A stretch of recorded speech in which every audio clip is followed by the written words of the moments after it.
The WNBA just got caught trying to end Caitlin Clark's season with the most ridiculous technical foul call you will ever see, and what happened in the next 2 hours changed everything. Picture this: one whistle. One split-second decision by a referee standing in the wrong place at the wrong time. That's all it took to almost knock the biggest star in women's basketball out of one of the most important games of the year. If you think officiating controversies can't get more chaotic than this, stay with us, because what you're about to see sparked outrage across the entire sports world in a matter of minutes. Welcome back to WNBA Analysis, and today we're breaking down exactly how this call happened, why it was reversed, and what it means for the rest of Caitlin Clark's season. And honestly, this is exactly why moments like this matter so much to us here at WNBA Analysis. Because this league, this game, deserves to be talked about the right way. Not with bad calls deciding outcomes. Not with the game's biggest stars getting buried under questionable officiating.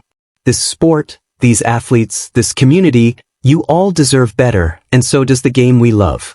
If this video meant something to you, if you felt that same frustration, that same relief when the call got overturned, do me a favor and hit that subscribe button. It genuinely means more than you know. We're building something here together, a place where the WNBA gets the honest, passionate breakdown it deserves, and every single one of you watching is a part of that.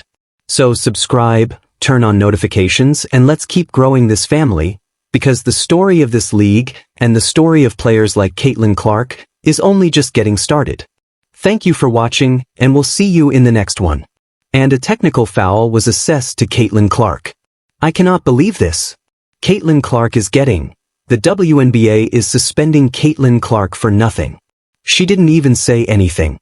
If she went off and said something, okay, fine, that's understandable. But I've never seen anything like this before. The officials called a technical foul on Caitlin Clark, a call that would have automatically suspended her for the very next game against the New York Liberty. She got fouled. You saw it. She got bumped into, and they think, what? What is that?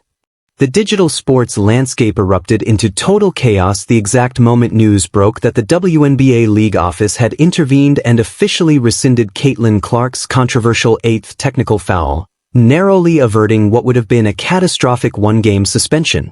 In a season defined by record-breaking television ratings, sold-out arenas, and relentless media scrutiny, every single whistle now carries monumental weight. But few incidents have sparked as much immediate fury and disbelief as the sequence that unfolded during the Indiana Fever's intense 90-86 victory over the Chicago Sky. Getting a foul because of reasons. She got a technical foul for not a damn thing, folks. Not a damn thing. Momentum carried her into the ref. She brushed up against the ref. And let me keep it real. I'm going to keep it real. The official teed up Caitlin Clark. By the way, if the WNBA does not rescind this technical, Caitlin Clark is suspended for the game against the Liberty. The game against New York. When elite athletic competition intersects with questionable officiating decisions, the resulting shockwaves reverberate across every major media platform, drawing millions of passionate fans into an intense debate over institutional fairness, player protection, and the seemingly arbitrary nature of technical foul assessments. Sports leagues thrive on the transparent, consistent application of the rulebook. But when a routine play near the baseline gets catastrophically misinterpreted as an intentional physical confrontation with an official, the entire system faces an immediate crisis of credibility. Fans, analysts, and players alike were left staring at their screens in absolute bewilderment, wondering how a standard basketball collision could possibly be twisted into a suspension-worthy offense that threatened to derail a crucial upcoming matchup against the New York Liberty. And that one is going to put her above the threshold and suspend her for Indiana's game Tuesday against New York. The roots of this massive controversy trace back to a frantic third-quarter sequence, where competitive intensity boiled over into what many called an indefensible ruling by the officiating crew. Caitlin Clark drove hard along the baseline, pushing the pace and fighting to keep the play alive under immense defensive pressure from Chicago's Natasha. Physical contact altered her trajectory, sending her stumbling out of bounds in the split-second chaos of trying to regain her balance while still tracking the basketball. In that chaos, Incidental contact occurred between Clark and a nearby referee, in what can only be described as an extraordinarily harsh and disconnected reading of the situation. The officials blew the play dead and slapped Clark with a technical foul, her 8th of the season. She's driving to the basket. One dribble, gets fouled by Natasha Cloud. Leg-to-leg contact, gets fouled by Cloud again, gets kneed by Cloud, and then trips and falls into the referee, walks back and gets teed up. She got teed up for tripping and falling into the referee. Under the strict rulebook guidelines of the WNBA, accumulating 8 technical fouls triggers an automatic, non-negotiable 1-game suspension alongside financial penalties, which meant this single whistle instantly put Clark's availability for the high-stakes showdown against the New York Liberty in serious jeopardy. The absurdity of the call was not lost on anyone inside the arena, or on anyone watching from home, as slow-motion replays clearly showed that Clark was fighting off a hip bump from an opponent while completely off balance, making any notion of intentional contact look like an absolute fantasy. The immediate aftermath on the court showcased the sheer frustration of the Indiana Fever organization, as head coach Stephanie White rushed onto the floor to challenge the explanation being offered by the officiating crew. When crew chief Matt Forsberg and the referee squad attempted to justify the technical by claiming Clark had intentionally sought out the official and delivered a forearm shiver, that justification only poured gasoline on an already blazing fire. First of all, if you would have called the first foul or the second foul because she got bumped twice on that drive, which sent her into the baseline, which forced her to run into you. If you had called one of the first 2 fouls, she never would have run into you. She got fouled twice and pushed into you. If you'd called one of those fouls, this wouldn't have been an issue. But because you didn't call anything, now you're saying, oh, she ran into me with her forearm. It was what? Coach White rightly pointed out just how routine incidental contact is in the high-speed, high-impact environment of professional basketball, where players are flying out of control on nearly every possession trying to make a play. The frustration boiled over to the point where White herself was assessed a technical foul, simply for voicing what every single person watching the broadcast was already thinking. But they gave you the tech for bumping the official. Is that the description that was given to you? Yeah, she intentionally sought out the official. Did you even know they were there in that moment? And threw the forearm, that too. Did you know they were there? Right behind you. Did they give you a different explanation of any kind? No. That's what I was told. That's what I was told. Was your tech worth arguing everything you said? My tech was for saying, that's bleep, even though I heard the F-bomb the whole bleep game. My tech was for saying that's a bad call. That's a bad call. Incidental contact when you're flying out of control like that, officials have to have some awareness in those moments, and it didn't happen.